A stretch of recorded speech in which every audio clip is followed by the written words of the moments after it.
বিশ্বকাপের আগে 3 ম্যাচের টি-20 সিরিজে প্রথম 2 ম্যাচ আগেই জিতে নিয়েছিল যুক্তরাষ্ট্র, যে কারণে আজকে হোয়াইট হাউস এড়াতে যেন সব ধরনের পরিকল্পনা নিয়েই মাঠে নেমেছিল টাইগার বাহিনীরা।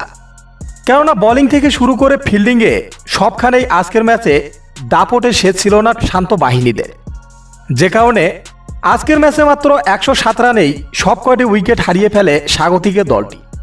তবে আজকের ম্যাচটিতেও হতে পারত আগের ম্যাচগুলোর মতোই, এমনকি আজকের ম্যাচটিতেও হেরে যেতে পারত বাংলাদেশ, কিন্তু সেটা হয়নি, কারণ অধিনায়ক এবং সেরা বোলার কাউকেই একাদশে রাখেনি যুক্তরাষ্ট্র।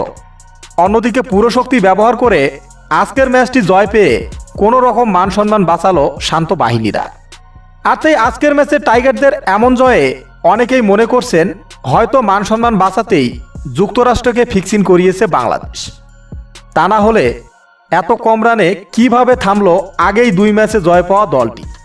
তো দর্শক, আজকের ম্যাচে বাংলাদেশের জয় নিয়ে আপনার মতামত কি তা অবশ্যই জানিয়ে দিন আমাদের কমেন্ট বক্সে।